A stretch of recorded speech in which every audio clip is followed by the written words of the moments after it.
Joining me now, U.S. Ambassador to the United Nations, Linda Thomas-Greenfield.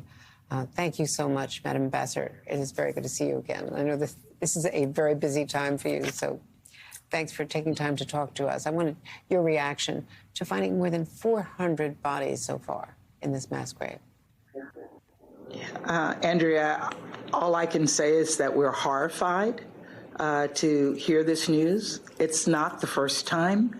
We saw this coming out of Bucha as well.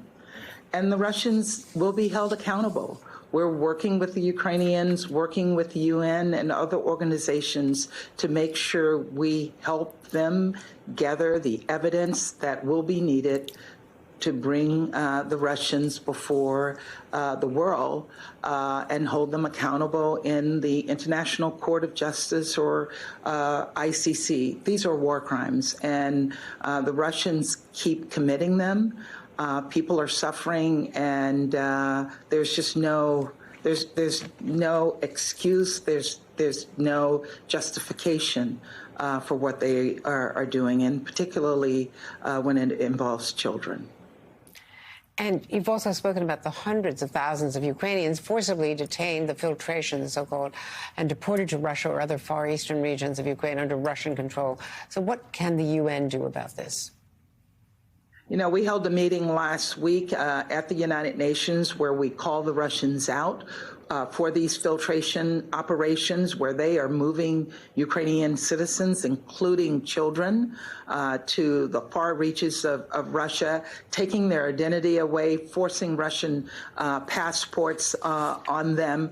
And again, this is a situation where the UN and the rest of the world needs to come together to hold them accountable. We have asked the Russians to allow the UN into these camps so that they can provide protection and support to the Ukrainians. And as you know, we have made an effort to also hold them accountable. We just issued yesterday sanctions against some of the Russians who've been engaged in these activities. One, for example, was against the person who was involved in providing adoptions of Ukrainian children.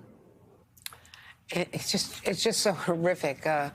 And the war, even though the Ukrainians have made major advances in the East, the projection is from most experts that this war is going to continue, that Vladimir Putin is not going to back down.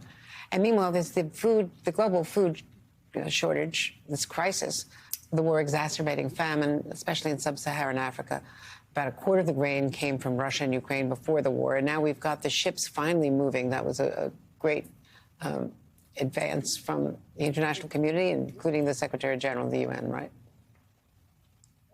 That was. And as you know, we have been focused on food insecurity for quite some time. I started this when I arrived in New York last year, when we hosted a food security issue during our presidency in February of 21. And this year in May, we also hosted a food insecurity event, and the Secretary of State hosted a ministerial in which we got 103 countries to sign on to a roadmap on ways that we can move forward to address these issues. We will also be hosting a food insecurity event here in New York during a high-level week, where we will be bringing key countries together to, again, look at how we can address these issues moving forward. And it's particularly important as we look at the impact of food insecurity in countries in Africa and the Middle East, where, as you noted, more than 20% of the wheat coming from Russia and Ukraine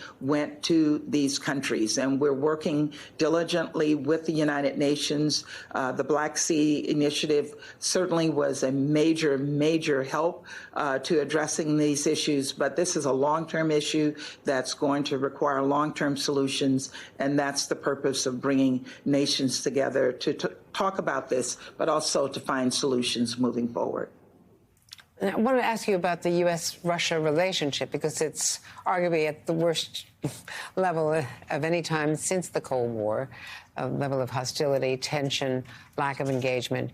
And is this having a direct impact on the detention of Brittany Griner, Paul Whelan, actually others, but of course the Griner and Whelan families today are meeting with the president for the first time. And they've been saying that wrongfully detained Americans are being held longer than at any time in history. So how do we get them home? Yes. Well, first and foremost, the president will be meeting with the families to assure them that this is front and center of our efforts. We will work diligently to get their family members brought home safely.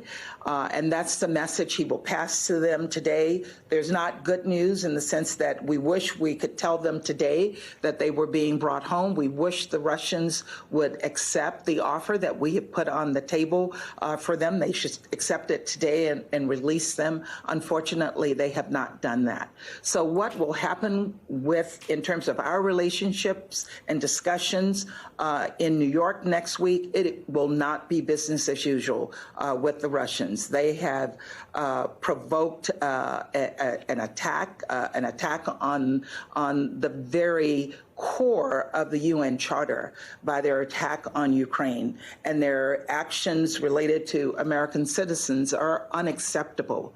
And we will continue to put pressure on them until, one, they release our citizens, but at the same time, they end this unprovoked aggression against the people of Ukraine.